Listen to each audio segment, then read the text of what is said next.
Vous êtes prêts? Si vous voulez bien, je vous emmène au pays des histoires, écrite et lue par Gwen Kerdraon. On y va? Installez-vous confortablement. Écoutez bien.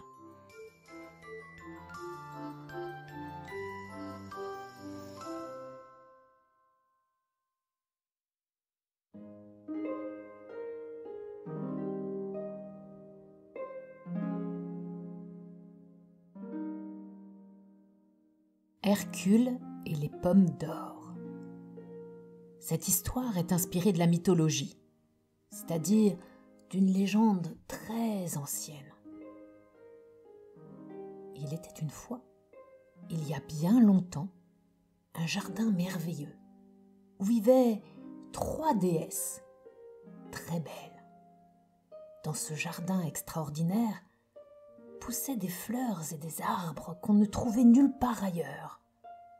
On disait qu'il y avait là-bas, en particulier, un pommier incroyable, rempli de pommes d'or. Personne ne l'avait vu, mais tout le monde en parlait. Et oui, il était inaccessible, car il était gardé par un dragon très féroce, plus féroce que la pire créature monstrueuse existante. On disait qu'il avait 100 têtes. Vous imaginez? Je vous laisse calculer le nombre d'yeux. C'est vous dire si cet arbre aux pommes d'or était bien défendu et ce jardin impénétrable. Des hommes vaillants et courageux, avides de gloire et de richesse, avaient bien essayé d'y entrer, dans l'espoir de rapporter ne serait-ce qu'une de ces pommes d'or.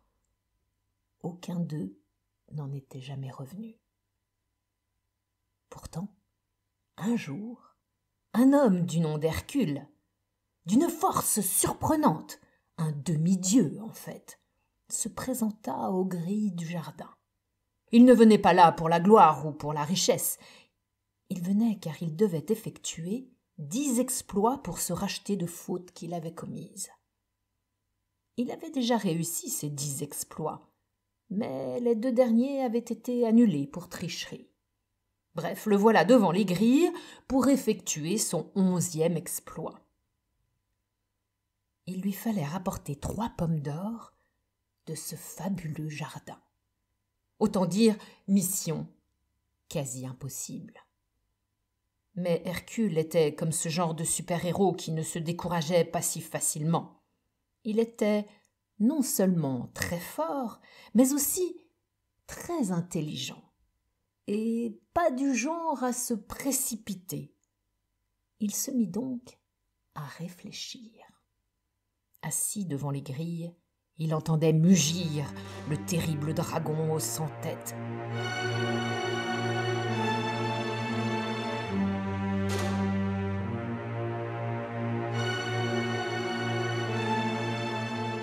Oh, pas très rassurant. Il savait qu'il lui faudrait utiliser la ruse.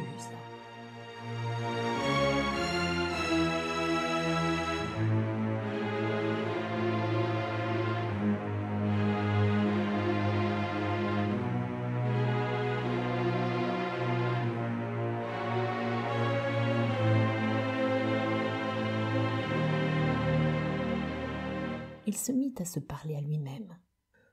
Les jolies déesses appelées aussi Hespérides ne sont pas du genre à se laisser distraire. Je n'obtiendrai rien d'elles, ça c'est sûr. Mais qui pourrait entrer dans le jardin sans réveiller la colère du dragon?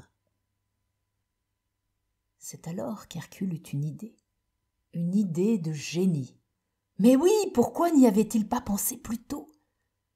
Le père des Hespérides, un dénommé Atlas, lui, avait le droit d'aller voir ses filles, évidemment, dans le jardin. Il pouvait donc s'approcher de l'arbre aux pommes d'or sans être embêté par le dragon. Alors il alla voir Atlas. Atlas était un titan immense, une sorte de géant très fort, si fort qu'il portait à lui seul le monde sur ses épaules, rendez-vous compte. Hercule, qui avait une force herculéenne, naturellement, lui proposa de porter le monde à sa place, le temps qu'il aille lui chercher 3 pommes d'or.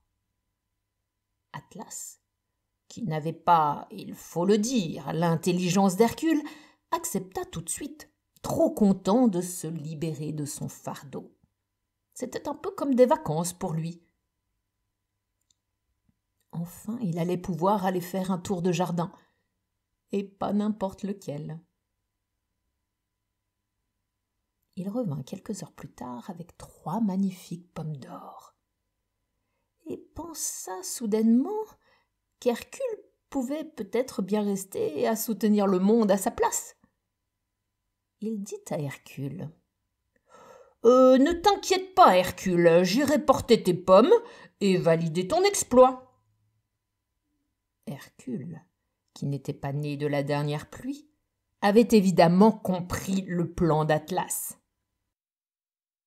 Et il n'avait nulle envie de rester à porter le monde sur ses épaules jusqu'à la fin de sa vie.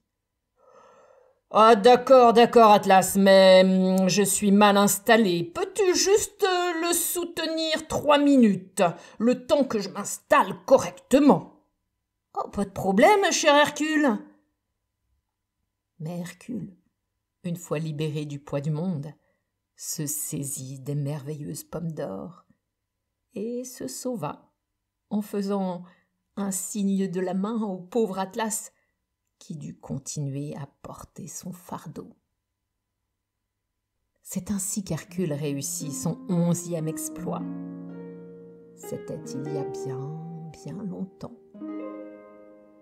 Mais au fait, ces 3 pommes d'or, que sont-elles devenues aujourd'hui ?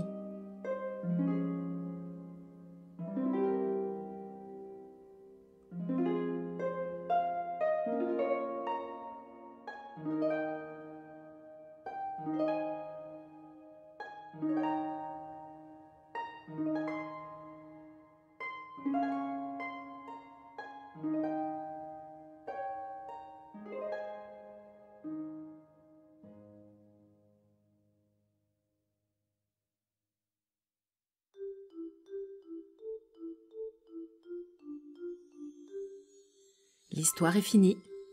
Je vous dis à bientôt au Pays des Histoires.